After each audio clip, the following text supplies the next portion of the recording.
Ahí va. Ahí estamos grabando. Entonces, estábamos hablando del decreto 658 del 96, que es un decreto que sale a raíz de la ley 24.557, donde se especifican cuáles son los factores o los agentes de riesgo de un puesto de trabajo y qué enfermedades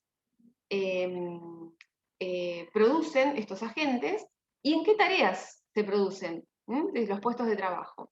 Entonces, bueno, van a tener ahí agentes como por ejemplo el ruido y qué tipo de lesiones producen, la presión atmosférica, o sea, qué tareas o qué puestos de trabajo con presión atmosféricas y qué tipo de patologías producen, y la tienen al diagnóstico con el nombre de la patología, tal cual lo daría el médico.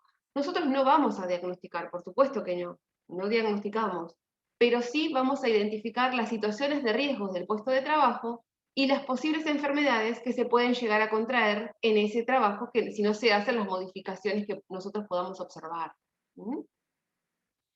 Yo siempre digo, no hay que decirle al trabajador los diagnósticos. Ay, sí, porque te puede agarrar un túnel carpiano, o porque podés tener una, no sé, una tenosinovitis o bursitis, o... No le decimos al trabajador el diagnóstico, porque inmediatamente lo reporta al RT o va al médico y dice, mira, yo por mi puesto de trabajo tengo este tipo de enfermedad. Pero sí se la podemos decir al empleador, para poder evitar ese tipo de enfermedades a nuestros trabajadores. Eso es súper importante, porque el día de mañana ustedes tienen que vender un programa de terapia ocupacional, de prevención de lesiones musculoesqueléticas o de implementación de principios ergonómicos en una empresa, y la forma de venderlo es esta, ¿no? Decir los diagnósticos posibles de enfermedades profesionales si no se implementa un plan de ergonomía. No se las decimos al trabajador, se las decimos al empresario. También, por ejemplo, los agentes como radiaciones, tanto infrarrojas como ionizantes, como ultravioletas, la iluminación insuficiente, las vibraciones, están todos los agentes, hasta incluso, por ejemplo, las posiciones forzadas y los movimientos repetitivos. O sea, cuáles son aquellas ocupaciones que, de acuerdo a los agentes y las posiciones forzadas, producen estas patologías, estas enfermedades, tanto en miembros superiores como en miembros inferiores. Entonces, esto es el decreto 658 del 96.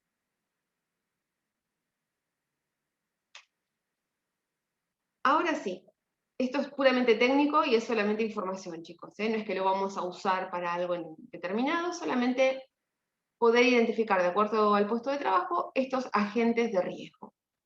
Ahora sí, entonces, arrancamos con la resolución 295 del 03.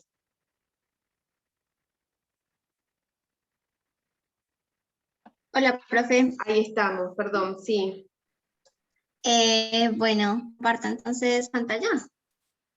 Sí, por favor. ¿Quiénes son los integrantes del grupo? Somos 3 compañeras. Digamos, inicialmente éramos 4, pero una compañera dejó la materia. Así bueno. que quedamos 3 y una, ahí estoy compartiendo. Y una, bueno, como comentó la compañera, ahora no puede, digamos, dar porque está enferma, tiene COVID. Ok, son 2. Somos 2. Bien, así que Pero la vamos a estar incluimos 2 ahora. a la compañía. Dígamelo entonces los apellidos. Sí, claro. Cáceres Ros, perdón. Cáceres Rosa, Encina y Rodríguez Roa Angie. Ok.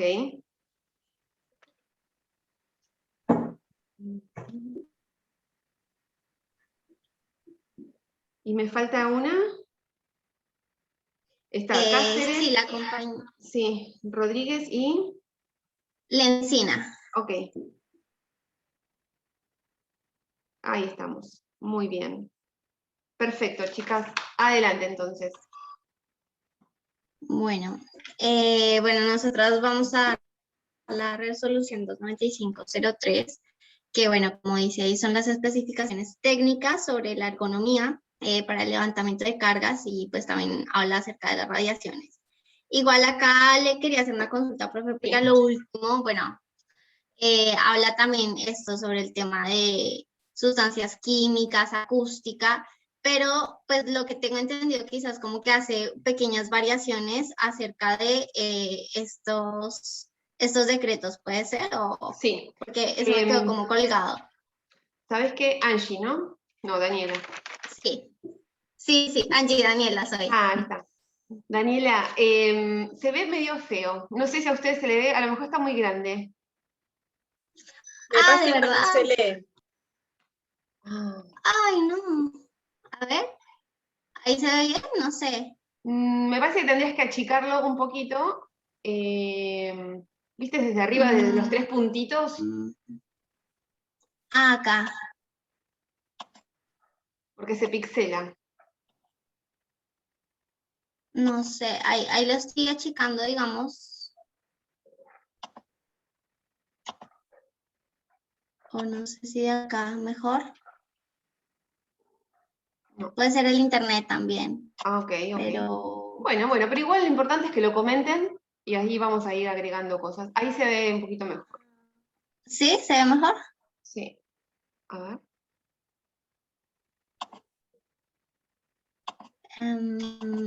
A ver, voy a dejarlo. ¿Ahí puede ser? Sí. A ver si a lo mejor cuando pones la pantalla completa se ve grande. A ver, ponelo como pantalla completa. Ahí está en pantalla completa. Se ve mejor. ¿Sí? Muy bien, sí. Sí, ahora sí. Bueno, bien, genial. Bien. Bueno, acá, digamos, es una ley que es promulgada por el Ministerio de Trabajo, Empleo y Seguridad Social, que, bueno, incluye ciertas especificaciones acerca de la ergonomía. Dentro de estas especificaciones incluye trastornos musculoesqueléticos relacionados con el trabajo. Modificaciones, bueno, acá lo que yo entendí por lo que estuve viendo, por lo que estuvimos viendo, era que, claro, como que modificaba, en realidad lo que más venía a agregar era sobre la ergonomía, pero que en realidad sobre las radiaciones y la carga térmica y las sustancias químicas, como que en realidad modificaba solamente, ¿puede ser? Exacto, porque, digamos, son cuestiones mucho más técnicas desde seguridad e higiene que desde Claro. tal vez un ingeniero pueda llegar a manejarlas con mejor certeza que nosotros, porque no tenemos conocimientos de tantos químicos y de las reacciones, pero sí relacionar nuestra intervención con el anexo 1, que se relaciona con las cuestiones de tipo ergonómica. Bien, o sea, hacer más énfasis en eso. Nosotros, digamos, Exacto, sí. hablamos Solamente sobre todo, pero sí, como que, nada, eso La última último ya mencionado muy exacto. someramente. Exacto, aparte de todo lo que es la parte técnica, digamos, y el conocimiento que más nos interesa es toda la primera parte y el anexo 1. Claro. Después todo lo demás Perfecto. sabemos que existe, pero nada, no lo vamos a empezar a tratar en detalles ni con fórmulas, ni nada. Solamente saber que existe y claro, nada más. Perfecto. Sí, porque la última Bueno. parte se da muchos valores y muchas tablas que son Claro. difíciles de comprender. Sí. Y aparte que no tendría sentido para nosotros que no tenemos ingeniería profesional para manejar ese tipo de datos. Sí, con respecto a la ergonomía. Claro. Bien. Perfecto. Bueno, no sé si mi compañera quiere hablar. Bueno, acá la resolución habla también acerca de lo que es la ergonomía. Da una definición en la que establece, bueno, acá me chocó un poco el hecho de que, claro, queda la interfaz entre el hombre y la máquina. Pero bueno, habla sobre la prevención de la enfermedad y el daño a partir del mejoramiento, digamos, como de las condiciones en la realización del trabajo. Entonces, bueno, como que da ciertas pautas para asegurar que los trabajos y tareas sean compatibles pues con la capacidad de los trabajadores, capacidades físicas más que nada, entiendo yo. Igual habla también de algo psicosocial, por lo que vi. Sí, tal cual. No solamente se incluyen las condiciones físicas, sino que también las psicosociales. Claro, sí, acá igual no pude ver mucho de eso, pero No. pues por lo que define la resolución de la ergonomía, Exacto. incluye las cuestiones psicosociales. Bueno, define, digamos, esto de los trastornos musculoesqueléticos relacionados con el trabajo y habla de que son trastornos musculares crónicos que generan alteraciones pues, en los tendones, en los nervios, a causa de esfuerzos repetidos. Entonces, pues habla de los movimientos rápidos, hacer fuerzas, pues, digamos, sobrecarga, digamos, posturas extremas, estrés de contacto, vibración y temperaturas bajas. Bueno, acá un ejemplo lo daba la profe, el síndrome del túnel carpiano, que bueno, más adelante también lo vamos a hablar en esto de los esfuerzos repetidos. Si quieres hablar, Rosa. Sí, estoy acá, sí. Sí, lo que hablaba de los esfuerzos repetitivos son las actividades por ahí que, las monotareas que hablaban recién la Al compañera. principio, Tal cual. ¿Y saben cuáles son las posturas extremas o el estrés por contacto? Eso creo que lo mencionaba en una parte. Atrás está. Volvé a la diapositiva anterior. Sí. Acá esto. No sé si más adelante lo menciona. Sí. Posturas extremas es, por ejemplo, cuando estás todo el tiempo parado o todo el tiempo sentado, ya son posturas extremas. Y el estrés por contacto son, digamos, son todas aquellas partes del cuerpo que están expuestas a un contacto directo con materiales y con herramientas. Por ejemplo, el mouse. Estamos todo el tiempo con la mano apoyada sobre el mouse, o la espalda, ojalá, o la cola en la silla, o los pies cruzados. Entonces, hay situaciones propias del trabajo, pero hay posturas que también podrían ser evitadas. Bien. Claro. A eso se refiere con las posturas extremas. Y al estrés por contacto. Bueno, sigo. Sí, por favor. Entonces, las estrategias que plantea, digamos, la resolución hablan sobre la implementación de un programa de ergonomía integrado, pues para evitar estos trastornos musculoesqueléticos a partir de ciertos puntos que pues ahí están mencionados en el Power, que son como el reconocimiento del problema, la evaluación de los trabajos para pues evaluar justamente la probabilidad de los factores de riesgo, identificar y evaluar los factores causantes, involucrar a los trabajadores a partir de esto, de como del conocimiento de, bueno, no sé, estoy tanto tiempo en un puesto de trabajo, tengo que implementar ciertas precauciones para evitar este tipo de trastornos. Bueno, y el cuidado adecuado de la salud, o sea, hace como también un tipo de prevención y posvención a partir de esto, el cuidado para los trabajadores que adquieran estos trastornos musculoesqueléticos. Bien.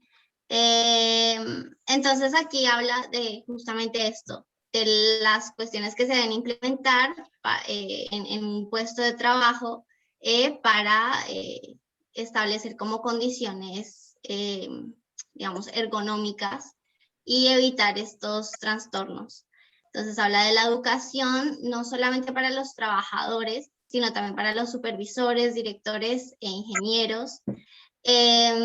Y habla también de esto, de que los trabajadores deben informar anticipadamente, o sea, si un trabajador o trabajadora presenta síntomas, entonces debe avisar para que se establezca como la vigilancia y la evaluación del daño. Y bueno, como lo mencionaba en las pautas, digamos, hacer como ese cuidado de la salud del trabajador o de la trabajadora. Exacto. Por ejemplo, si el trabajador comienza a decir que tiene molestias o que cuando llega la noche tiene hinchazón en los pies o enrojecimiento o el hormigueo típico de algo está pasando. O es el puesto de trabajo que está produciendo en la persona este tipo de síntomas, o puede ser que por las posturas que la persona adopta puede tener también estos síntomas. Entonces hay que prevenirlos. Digamos, lo que va a destellar, lo que va a generar la intervención es la voz del trabajador con estos síntomas. ¿Mm? Sí, también lo que planteé, esta patología, la recuperación dura semanas y a meses, entonces no hay un modelo específico, un plan de intervención específico ideal que se ajuste a todo, sino que va a depender de cada empresa, de cada industria, de lo que quiera adoptar también. Claro, claro, claro. Lo ideal es prevenir, sí. Claro. Le hago una consulta, ¿este plan se puede modificar si tal vez no se presentan mejorías o no? ¿Cómo serías, Meli? O sea, yo hago un plan, recomendaciones y demás, y de repente el trabajador no tiene mejoría, sigue con dolor muscular y demás. ¿Se puede replantear antes de que termine? Sí, totalmente. Que no llegue a ser una lesión. El enrojecimiento, el hormigueo, el cansancio, el decir que hay una molestia ya tiene que ser un detonante, quería decir. Un detonante para que el terapeuta ocupacional empiece a implementar algo, ya observarlo en el puesto de trabajo, ya identificar las posturas, ver los tiempos, si está tomando las pausas activas, o sea, si después de haber implementado un programa de ergonomía continúa con los síntomas o los signos, sí, parar la actividad y llevarlo al médico. Inmediatamente. Bien, claro, justamente de eso también como que habla la resolución y establece estos controles pues para evitarlo, ¿no? Entonces habla de controles de ingeniería o controles administrativos. Entonces, ahí, dentro de los... una cosita. Cuando habla de controles de ingeniería, se relaciona a, por ejemplo, implementar adaptaciones o implementar modificaciones en el espacio de trabajo. Y en cuanto a los administrativos, son esto de las pausas activas, los ejercicios de relajación. Entonces, se sugiere implementar, hacer una observación, identificar la situación de riesgo, y la ART debería cubrir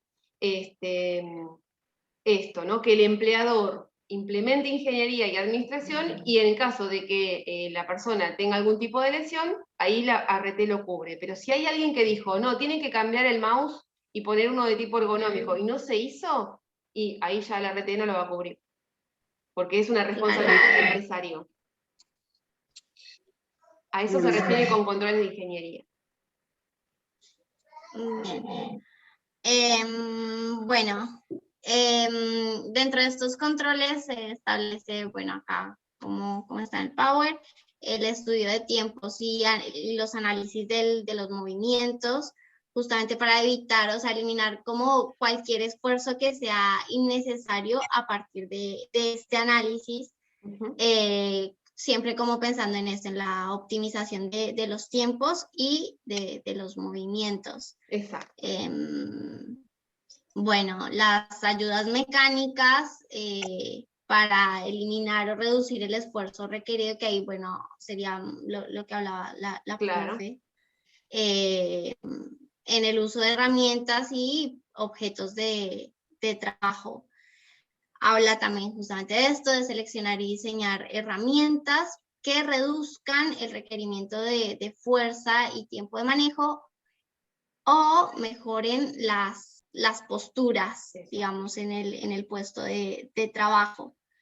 proporcionar adaptabilidad en puestos de trabajo, de vuelta para reducir las malas posturas o para mejorar las posturas, programas de control de calidad y mantenimiento que reduzcan las fuerzas innecesarias y trabajo añadido sin utilidad. Todo esto es enfocado a usar las herramientas, digamos, o herramientas, esto de ingeniería, podría decirse, adicional a la optimización también de los tiempos, todo en función de reducir el esfuerzo del trabajador que sea innecesario. Exacto. Bueno, acá habla un poco sobre los controles administrativos, que hablan de también la distribución del trabajo entre los grupos de trabajadores. Así se disminuyen, digamos, de cierta forma las cargas y se implementan como tiempos. Entonces, habla de que se implementan pautas para que los trabajadores puedan hacer pausas de al menos una vez por hora.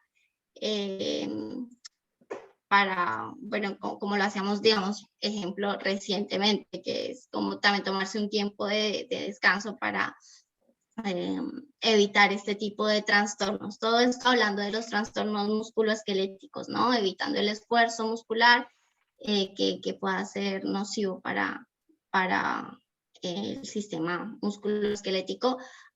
Más que nada, lo entiendo yo, profe, si me corrige. Ah, no, mentira, no, perdón, no, ahí va. No, porque habla de tareas y habla también después del levantamiento de cargas. Ahí me ubiqué, perdón. Recordemos que esto es una resolución, ¿no? Forma parte de una ley, no es un plan de intervención. Vean qué detalles, ¿no? Para que, por ejemplo, ante una enfermedad profesional, tengamos un material legal que avale, ¿no? Estas restricciones y estas sugerencias dadas desde una ley, ¿no? Qué importante que sea ley, la verdad, y que no quede en palabras, o que algunas empresas lo incorporen y otras no. Esto se debe incorporar en las empresas. Es una obligación que tienen los empresarios al tener una RT. Y si sos monotributista, también tenés que tener una RT y también te va a hacer este tipo de sugerencias. Mira. Bueno, esto habla de la redistribución, como ya mencionaba, de los trabajos para que un trabajador en lo posible, o más bien un trabajador no esté una jornada laboral entera realizando pues como sobrecargado, digamos, sobrecargado de trabajo, básicamente.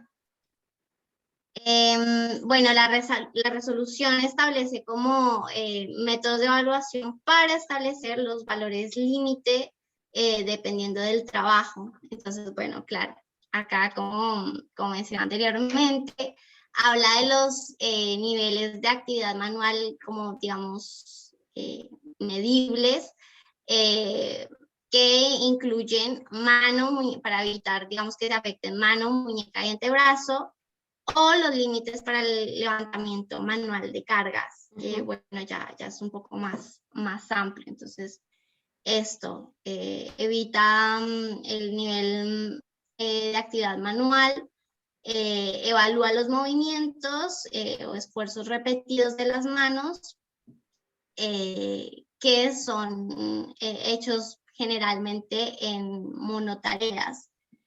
Trabajos con movimiento o esfuerzos repetidos realizados durante 4 o más horas por día. Todo esto muy relacionado quizá al tema de las oficinas y demás. Claro, lo que sugiere es no más de 4 horas por día. Claro. Como la actividad manual. Bueno, no sé si acá se alcanza a ver bien la tabla, ellos como que hablan, tienen un montón de tablas en la resolución, pero bueno, acá para evaluar el nivel de actividad manual, incorporan dos formas de medir este nivel. Entonces hay una tabla acá, que no sé si la alcanzan a ver. Más o menos, se ve Bien. poquito. Bueno, no importa, igual la tenemos en la resolución, no te preocupes. Sí, Angie. bueno, lo mide como el nivel de actividad del 0 al 10, de 2 en 2. Entonces habla del manejo manual, sin manejo manual la mayor parte del tiempo, sin esfuerzos regulares, siendo ese el 0. Y el 10 sería movimientos rápidos, fijos, dificultad para mantener o realizar esfuerzos continuos. Entonces es como ya una sobrecarga, ahí como que lo establece, digamos, a partir de esta medida.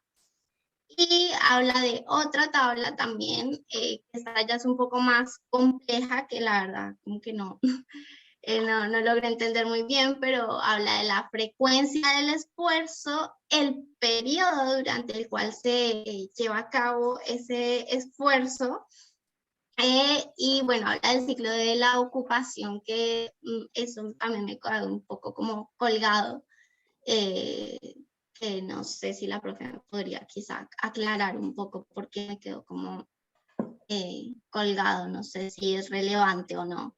Sí, sí, es súper relevante porque es la cantidad del esfuerzo, como un periodo, digamos, lo que hace la tabla esta es darte los valores, no se ve nada en la tabla, pero bueno, nos da valores de cuáles situaciones serían, o sea, cuáles frecuencias son riesgosas para la actividad, o sea, cuáles son las frecuencias aceptables para un puesto de trabajo. El día de mañana estamos haciendo un análisis de puesto de trabajo, vemos cuáles son las frecuencias, nos vamos a la tabla, buscamos y determinamos si es una actividad tolerable, aceptable o no aceptable. Así que estos después, usando estos valores, vamos a poder identificar si estas frecuencias son aceptables o no de acuerdo al puesto de trabajo que estemos evaluando. Claro, sería como que a partir de la frecuencia y el periodo da como resultado, claro, ese ciclo de ocupación que evalúa como ese nivel de esfuerzo manual que tiene esa persona, ¿puede ser? El Ahí puesto, va. que requiere el puesto. El Claro. puesto. Claro, Está bien. yo interpreté que mediante la tabla se regula todo lo que es las frecuencias y del tiempo de exposición del periodo de esfuerzo. De esfuerzo y de repetición, ¿no? De esfuerzo y de repetición en la actividad.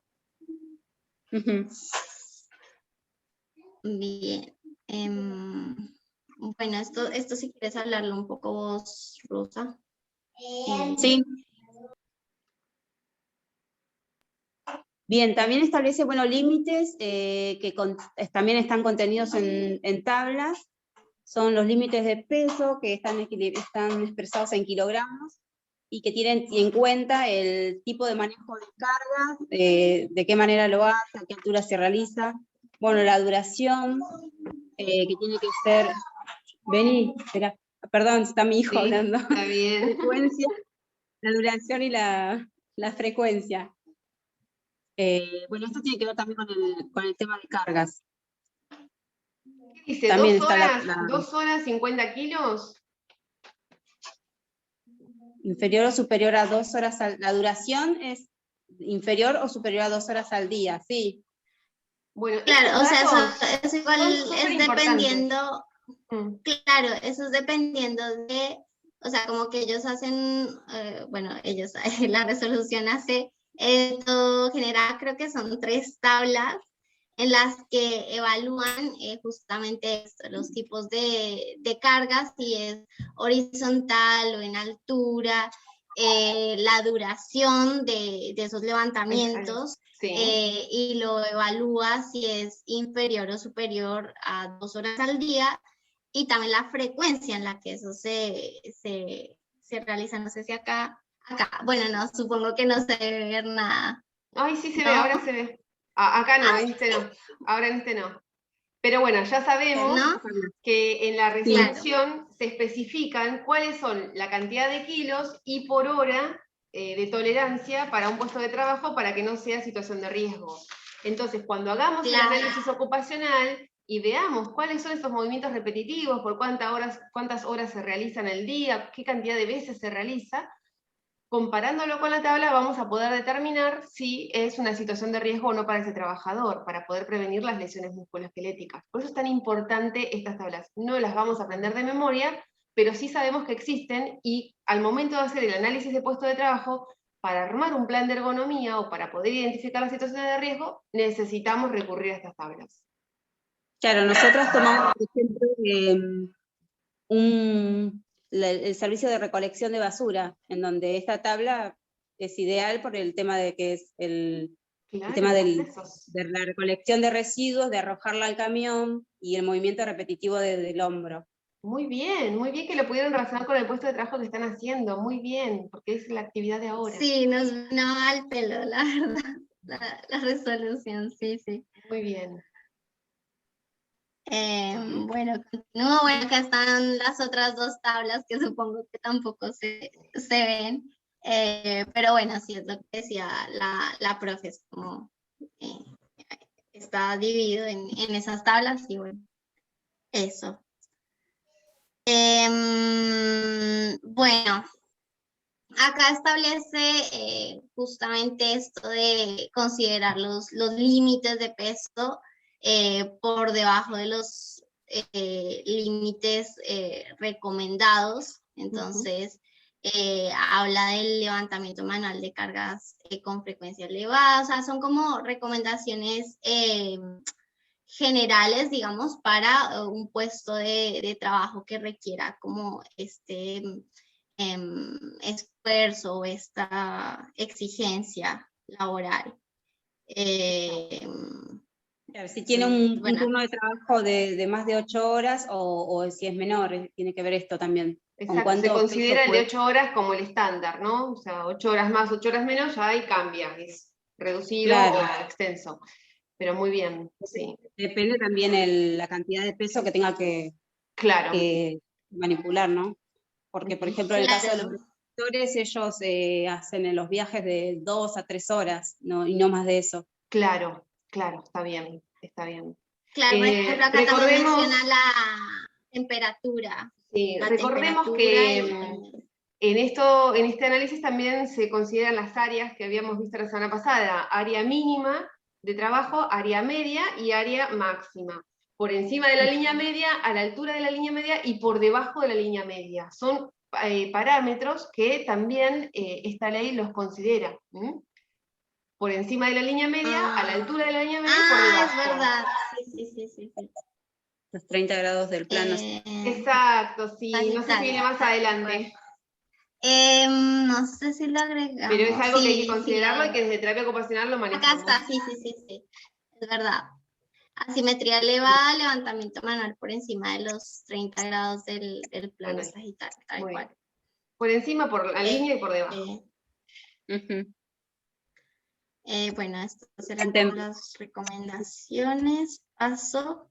Y bueno, acá está el otro tema que digamos también como agregamos, pero a sabiendas de que quizá por ahí no es tan relevante en lo que nos concierne. Y tenemos que saber que si existen, que si hay radiación, nosotros en las condiciones ambientales lo evaluamos. Evaluamos si hay radiaciones, si hay polvos, si es un ambiente riesgoso.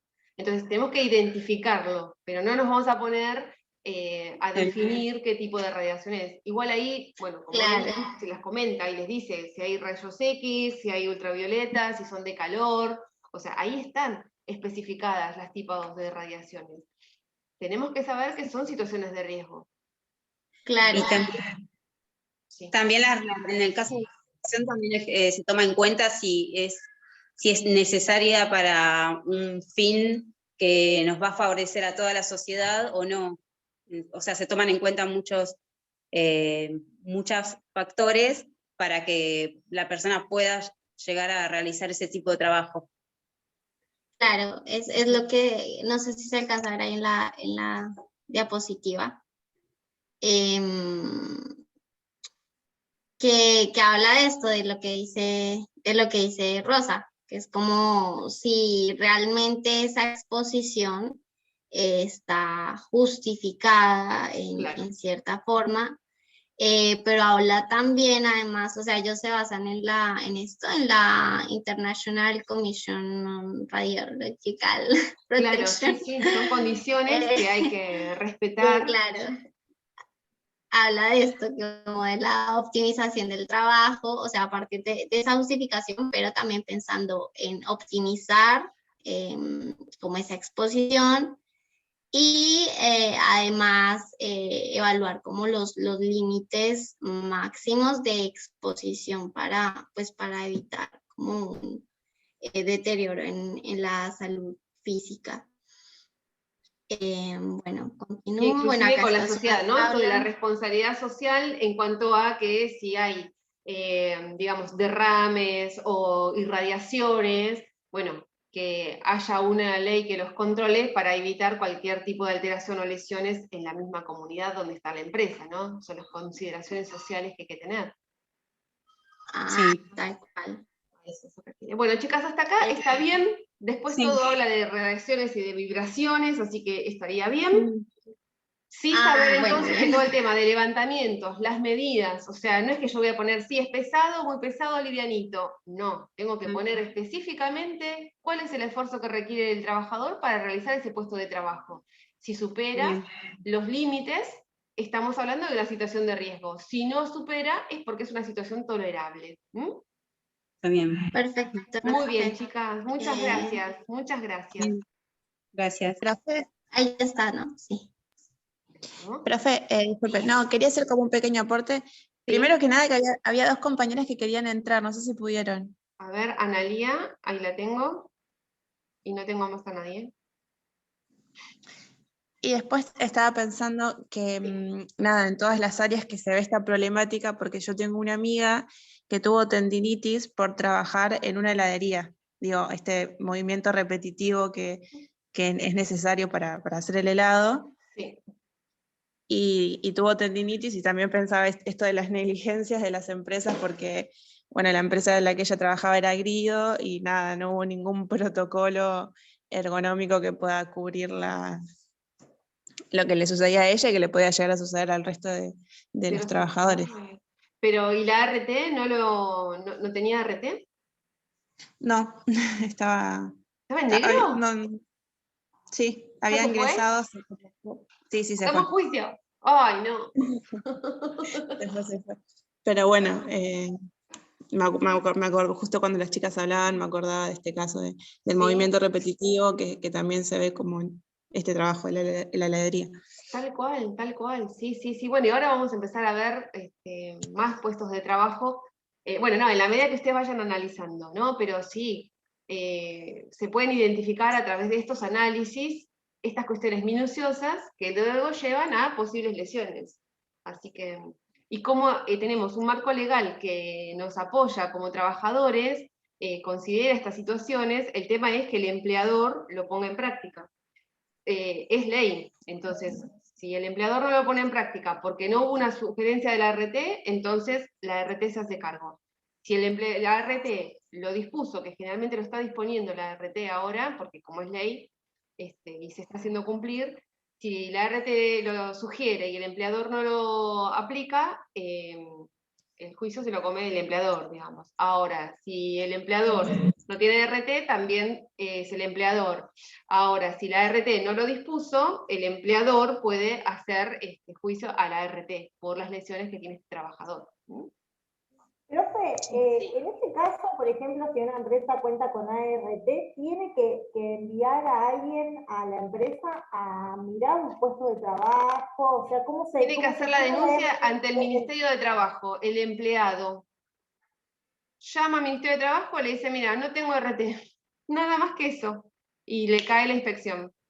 Claro, pero en caso que haya ART, Sí. pero que nadie, digamos, diga nada, ¿la RT tiene la obligación de cada tanto pasar por una empresa y ver cómo Sí. están los empleados trabajando? Una vez al año. Una vez Ah, al año se tiene que presentar un informe, que es el que vamos a ver ahora, en la resolución 886 del 2015.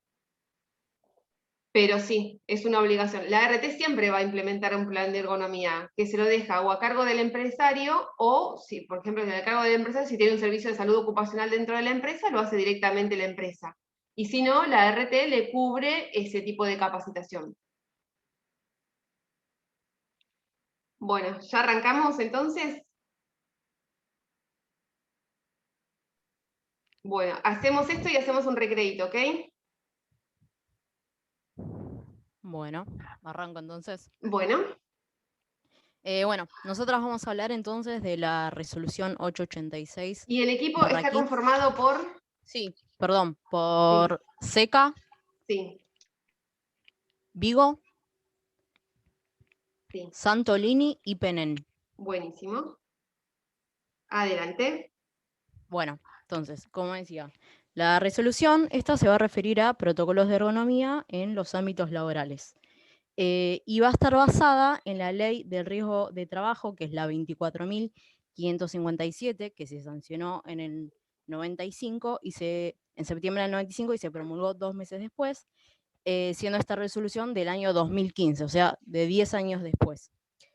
La ley, en su momento, presentó un marco teórico para la prevención de los accidentes y de las enfermedades laborales, a la vez que buscaba que se garantice una adecuada atención, una atención médica, ¿no? Con el fin de promover el restablecimiento o de la rehabilitación laboral. ¿Me pasás la diapo, porfa? Gracias.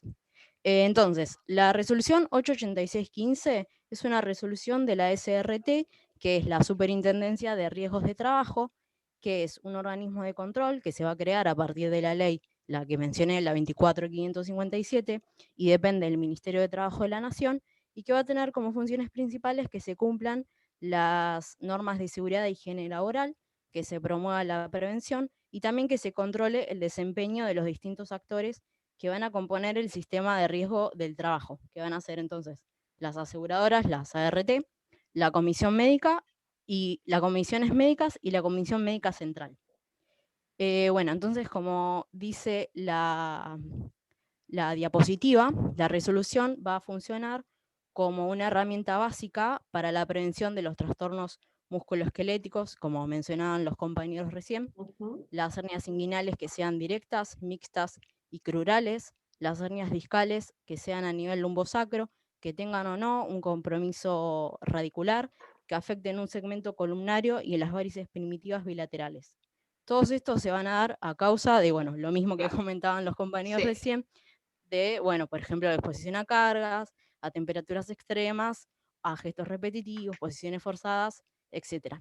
Entonces, como conclusión, la resolución lo que viene es promueve un protocolo para lo que es la parte específicamente en ergonomía.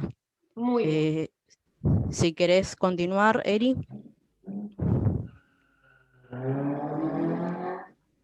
Bueno, la resolución 886 del 2015, ¿se me escucha? Sí. Fue el 24 de abril, entró en vigencia. Los datos más importantes de esta resolución es que incorpora el profesional con experiencia y conocimientos en ergonomías y las mediciones de fuerzas con dinamómetros y otros avances. Que esto nos coloca en la región como un modelo a seguir en materia de prevención de riesgos por falta de ergonomía en el ámbito laboral. Existía una necesidad de unificar los criterios entre los profesionales de higiene y terapia ocupacional, dando un abordaje multicausal. Se empiezan a utilizar protocolos estandarizados, pero no se exceptúa lo que dice en el anexo 1 de la resolución 295 del 2003, que habla de todos los pesos de los trastornos musculoesqueléticos, más que nada. Se entiende, ¿no? O sea, son indispensables. La 295, que fue la que dieron las compañeras, y la 886, unificando a las dos, ¿no? Las dos son importantes. Y el rol de terapista ocupacional, mencionado como profesional experto para el desarrollo de este tipo de acciones de prevención. Y de claro, como la 886 viene a reafianzar lo que estaba diciendo la 295 y agregar más información, y después que voy a mostrar la tabla. Exacto. Bueno, después nos dice que es obligatoria para todos los empleadores del territorio nacional y que la ART va a tener dos aspectos. Uno, va a tener que asesorar al empleador sobre la presente resolución y en caso que observe que no se cumple dicha resolución, denunciar ante la Superintendencia de Riesgo de Trabajo la falta de aplicación, Exacto. tanto en público como en privado.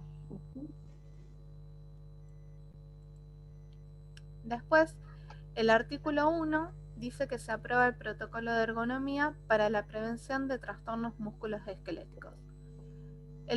Consta de 3 anexos. El anexo 1 tiene 4 planillas. La planilla 2 tiene varias subplanillas. La planilla 1 habla de la identificación de factores de riesgos. La planilla 2 de evaluación inicial de los factores de riesgos. La planilla 3, la identificación de medidas correctivas y preventivas, que acá también se menciona el tema de las correcciones administrativas y las ingenierías que hablaban mis compañeras, y la planilla 4, la matriz de seguimiento de medidas preventivas. El anexo 2, que es muy interesante, que es nos muestra cómo es el diagrama de flujo, cómo son los pasos que se tiene que seguir cuando se va analizando un puesto de trabajo, si es tolerable o si no es tolerable. ¿Cuáles son los pasos? Y esto es un ciclo, empieza y termina una y otra vez. No es algo que se hace una sola vez. Exacto. Como dijo la compañera, se hace una vez al año, se identifica el puesto de trabajo, se identifican las tareas, se identifican los factores de riesgo, se arma un plan de intervención y se evalúa si ese plan de intervención es adecuado. Y se pone en práctica.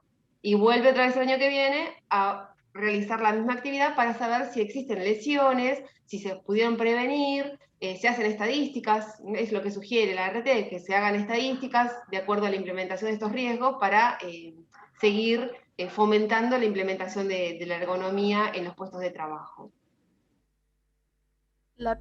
Ahora voy a explicar un poco las planillas. Muy bien. La planilla 1, en la confección de la planilla, es primero identificar todos los sectores que componen la empresa, después listar los puestos que componen a cada sector y detallar las tareas que se componen en cada puesto. Lo que nos dicen es que si las tareas son similares, se hace por puesto de trabajo. Si son diferentes tareas, se tiene que hacer por cada trabajador. Ahí hay una diferencia. Y si al trabajador empieza con alguna molestia, se hace específicamente del trabajador. Exacto. Se tienen que considerar hipotéticamente 3 tareas principales y después, en caso de ser necesario, se agregan más planillas. Muy bien. Pero por lo principal son 3. La planilla número 2 es la evaluación de factores de riesgos, que esta viene a... Seguimos especificándonos de la planilla 1, que de acuerdo a los factores de riesgo identificados en la planilla 1, vamos a completar la planilla 2, depende qué factor de riesgo identificamos. ¿Podrías mostrar la planilla 1? ¿La tenés abajo? Sí, la tengo. Ahí, buenísimo. Esta es la planilla 1. Ay, no la podemos ver bien. A ver. Ahí lo agrando. Ay, genia, genia, genia, genia. Ahí va, muy bien. Toque mal. Ahí va. Entonces, en la planilla 1 lo que hacemos es, tal cual el análisis ocupacional, que ya tenemos identificadas las tareas, como dice Pujol, las principales, las secundarias, bueno, las más significativas, y lo que se hace donde está el número 1, 2 y 3, se copia y pega, digamos, la tarea, y luego se va analizando. Si en ese puesto de trabajo tenemos levantamientos y descensos, y se marca en qué tareas, de la 1, de la 2 o la 3, tenemos levantamientos y descensos, si hay empujes y arrastres, y ahí vamos a identificar ya en una primera instancia cuáles son esos factores de riesgo. Luego, una vez que identificamos esos factores de riesgo, pasamos a las planillas número 2, que vamos a analizar cada uno de estos factores propiamente dicho. Y ahí arrancamos con la planilla número 2. Las planillas número 2, por ejemplo, está la 2A, que es levantamiento y o descenso manual de carga sin transporte. Después están empuje y arrastre manual de carga, transporte manual de cargas, bipedestación, movimientos repetitivos de miembros superiores, posturas forzadas, que también estaban hablando mis compañeras, vibraciones de mano-brazo, vibraciones de cuerpo entero, confort térmico y estrés de contacto, que también estaban hablando mis compañeras. Exacto, y como vemos ahí, tiene esas descripciones que te dicen las descripciones, si se produce o no ese tipo de factor de riesgo. Si es sí, tenés que continuar con la evaluación; si es no, hasta ahí llegó, y digamos que ese factor de riesgo no sería significativo para ese puesto de trabajo. Estaría, sí. Estaría dentro del marco de tolerable, entonces Exacto. No se recomendaría nada.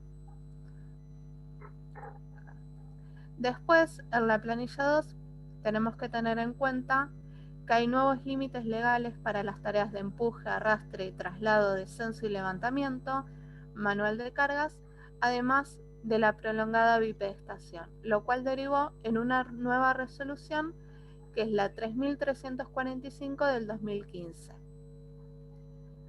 Además, se consideran punitivos ciertas características como el giro sagital, las características de la carga, la cantidad de metros que recorre el trabajador, el máximo permitido para la fuerza inicial ejercida en tareas de empuje o arrastre, incorporando como obligatoria la medición de estas fuerzas con dinamómetro.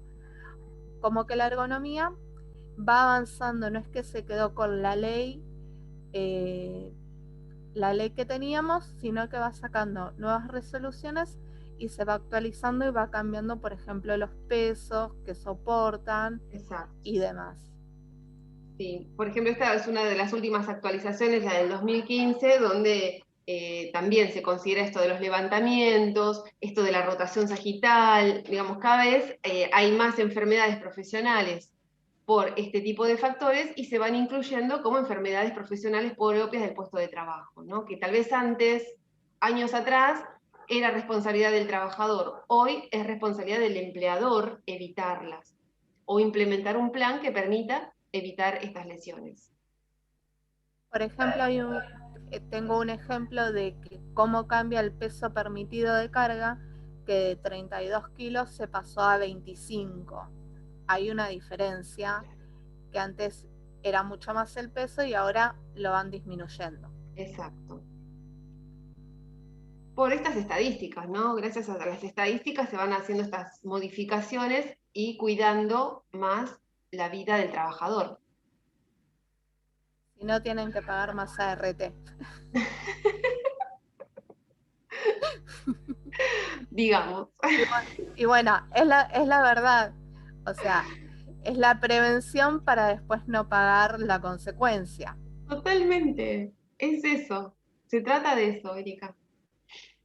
Si podemos hacer la prevención, que va a terminar saliendo mucho más barato, que es, por ejemplo, que la persona se levante cada 55 minutos, 5 minutos se levante y dé una vuelta, que capaz tenga una tendinitis o tenga alguna otra situación. Exacto. Que después requiera kinesiólogo, que no venga, que tenga licencia. Muy bien, Erika, muy bien tu aporte crítico a estas implementaciones de normativas, que si bien son del cuidado de la salud del trabajador, no se crearon para la salud del trabajador, sino por un rendimiento económico de ese empleador y de la ART. Todo es rendimiento económico. Totalmente. Habría que presentárselas así, y ahí capaz las empiezan a implementar más todo, ¿no? Sí, con esa es la forma de venderlo. Sí, pero nosotros lo venderíamos para ofrecer nuestros servicios de terapia ocupacional a las empresas, ¿no? Nosotros, desde terapia ocupacional, viendo esto, sabiendo cuáles son los beneficios del empresario, sabiendo que es el cuidado de la salud, cuando ustedes lo dicen al trabajador, es por el cuidado de la salud.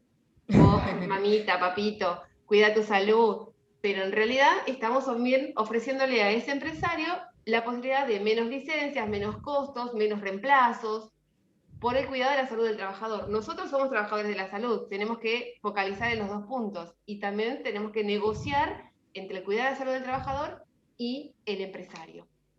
Por ejemplo, hay empresas que te miden la cantidad de tipeos que realizás por minuto. ¿Qué cantidad de tipeos haces en el día? De acuerdo a las normativas, no más de 2 horas tipeando con ambas manos. Si la persona supera el tipeo, la misma máquina se le estabiliza, se le congela, hace una pausa activa, relaja y vuelve otra vez a trabajar. Y si el trabajador no implementa ese tipo de pausas, puede llegar a ser sancionado, por ejemplo. Entonces, hay un interés fijo en implementar estos principios ergonómicos para evitar posibles lesiones. Entonces, si después viene el trabajador diciendo, ay, tengo, qué sé yo, túnel carpiano, primero se evalúa si se implementó el plan, si el trabajador cumplió el plan, bueno, en caso de que sí exista, porque puede llegar a pasar, por las condiciones humanas, ¿no? Puede llegar a pasar, que no responda a las cuestiones cuantitativas, numéricas, de estadísticas, entonces se deriva a la RT. Pero son muchos los pasos antes de llegar a la RT. De la planilla, bueno, continúo. De la planilla 2, correspondiente a cada factor de riesgo ergonómico, se obtendrá el nivel de riesgo que plasmamos en la planilla 1, en la columna de nivel de riesgo. ¿Se acuerdan? En la primera, que faltaban 3 columnitas a llenar, hay esa. Que sería acá, esa. en esta zona. Ahí definimos el nivel de riesgo, que puede ser, no sé si lo tienen ustedes por ahí a mano. Acá. Tolerable, moderado, no tolerable. Muy bien, muy bien. Tolerable Excelente. es que no se considera necesario la implementación de medidas correctivas y o preventivas para proteger la salud del trabajador. Moderado, se deberá implementar medidas correctivas y o preventivas para proteger la salud del trabajador. Y no tolerable, se deberán implementar medidas correctivas y o preventivas en forma inmediata con el objetivo de disminuir el nivel de riesgo. Acá algo que me pareció importante, que cuando avanzamos en las planillas ya tenemos que contar con alguien con conocimiento en ergonomía certificado para hacer las evaluaciones, estas evaluaciones y otros métodos reconocidos internacionalmente para los demás factores de riesgo. Les digo que desde terapia ocupacional somos especialistas con conocimientos de ergonomía, así que no necesitamos este tipo de certificación. Tranquilamente desde terapia ocupacional podemos hacer este tipo de evaluaciones. Bueno, después la planilla número 3, que acá ya identificamos los riesgos y son identificación de medidas preventivas y o correctivas. Que a partir del estudio vamos a identificar las prioridades de implementación de las medidas preventivas y o correctivas para proteger la salud del trabajador, y las mismas se van a volcar en la planilla que ahora la muestro, la cual deberá ser completada en forma posterior a la evaluación de riesgos. Exacto. Este sería entonces nuestro plan de intervención. La planilla número 3 consta de 2 partes, que una es general para todos los trabajadores y la otra es específica, correctiva y preventiva. Es un listado de medidas para prevenir, eliminar o mitigar el riesgo. Y esta es la planilla número 3.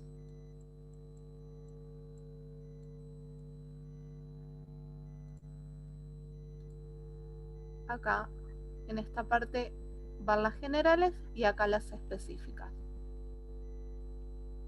Este sería entonces nuestro plan de intervención, o sea, cuáles serían aquellas acciones en las que se identifica el riesgo y cuáles serían las medidas correctivas para poderlas prevenir a esas situaciones o modificarlas.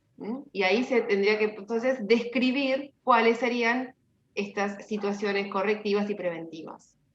Acá también aclara que sean administrativas y de ingeniería. Repetimos, las de ingeniería son estas cuestiones más de tipo mecánicas, modificaciones del espacio, y las administrativas, las pausas activas, los ejercicios de relajación.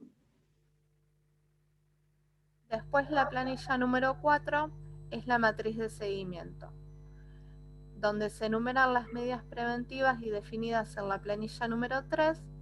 Se debe registrar el nombre del puesto del trabajo al cual pertenece, el nivel de riesgo de trabajo identificado en la planilla 1, las fechas donde se identificó el riesgo, cuándo se implementaron las medidas y la fecha donde se volvió a verificar si las medidas alcanzaron el objetivo buscado. Exacto. El cierre de la planilla 4 se hace solo cuando la medida ha sido validada por el profesional con conocimiento, para luego una reevaluación del puesto de trabajo. Exacto. Entonces se hace la identificación del puesto, se implementa un plan y se hace un seguimiento de ese plan por trabajador o por puesto de trabajo. Pero siempre se hace un seguimiento y una evaluación, se identifica si hubieron molestias, si hubo accidentes, si hubo lesiones, y forma parte entonces de esta estadística de situaciones de riesgo para ese puesto de trabajo. Después están los plazos de cumplimiento, que las planillas 1 y 2 se establece un plazo de 12 meses a partir de la entrada en vigencia de la norma. Si bien dice que es a partir de la entrada en vigencia de la norma, hubo un aplazamiento y empezó en el 2016. Claro. La vigencia de la planilla es de 1 año, siempre y cuando durante dicho periodo no se hayan realizado cambios sustanciales en el proceso, las máquinas, las herramientas, el nivel de exigencia, no se haya efectuado alguna modificación a las condiciones y el medio ambiente, no se haya presentado alguna enfermedad profesional ni manifestación temprana de enfermedad vinculada con las mencionadas en el artículo 1 de la presente resolución. Y si no pasó nada de todo esto, en cuanto se produce un cambio, se vuelve a hacer entonces la planilla. Cualquier cosa de estas que llegara a suceder, se pone una máquina nueva, simplemente una herramienta, se cambió de lugar, lo que sea, hay que volver a hacer la evaluación de las situaciones de riesgo. Para la evaluación de riesgo y la confección de las planillas 3 y 4, se establece un plazo de 24 meses, a partir de la entrada en vigencia de la presente resolución. Y la reevaluación, que es muy importante, se debe dar dentro de los 30 días posteriores a la misma. Como que hay que hacerlo y reevaluar para ver si no tenemos que volver a cambiar, si funcionó, si no funcionó, Claro. si necesitamos otro tipo de intervención. Exacto. Algo, estamos hablando del plan de intervención, ¿eh? Claro, cada 30 días. Cuando llegamos a esta planilla, que es la número 4,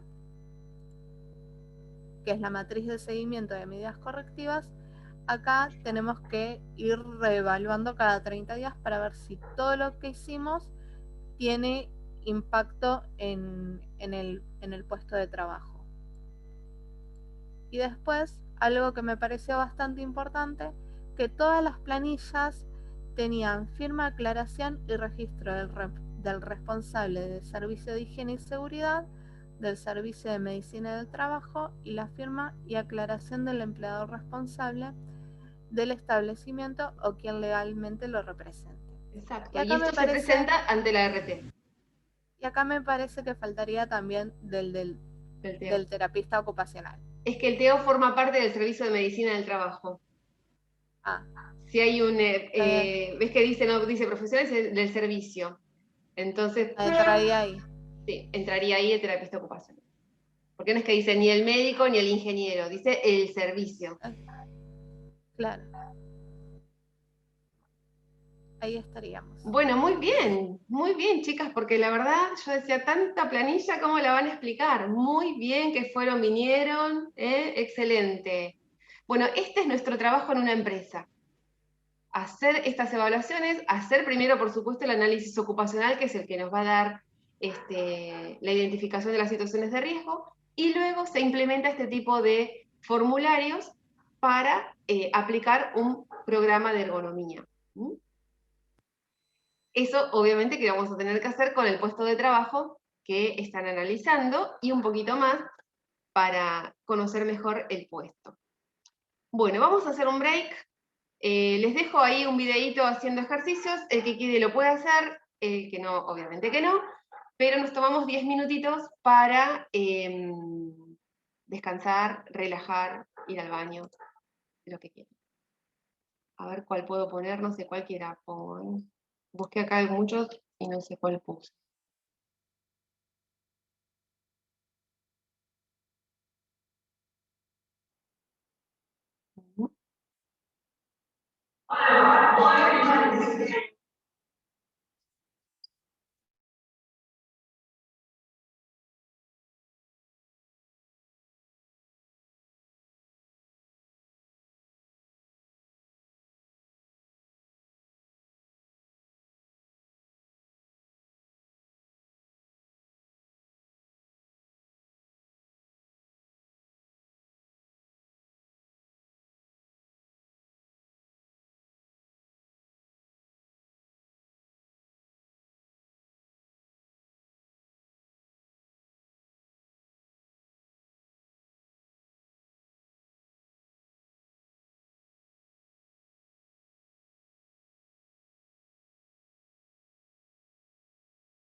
¿Qué le pasó?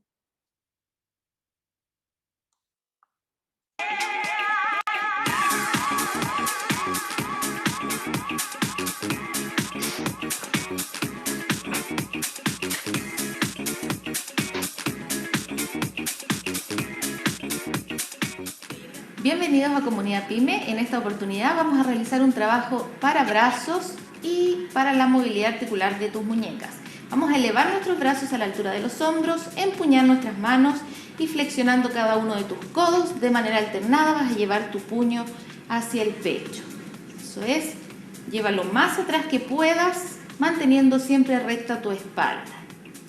Muy bien. Para continuar, vamos a mantener la flexión de nuestros codos en 90 grados y juntamos al centro. Vuelve a separar, llevándolo más atrás que puedas, ampliando tu pecho y repite. Vuelvo al centro, vamos a estirar nuestros brazos y hacer girar las muñecas, siempre manteniendo las manos empuñadas.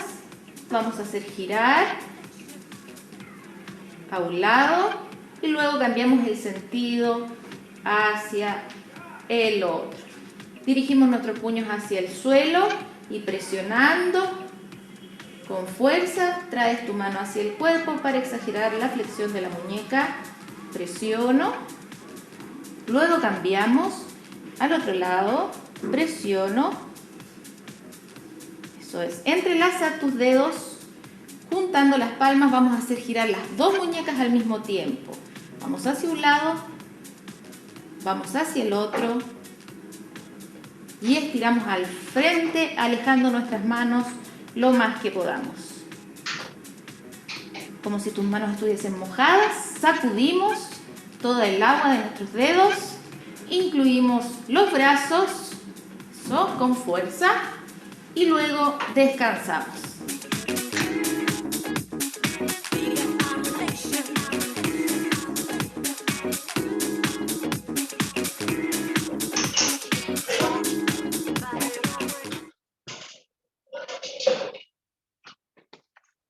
Hay un truco para aprender inglés rápido y se llama... Bueno, tomamos así 5 minutitos y volvemos. Bueno.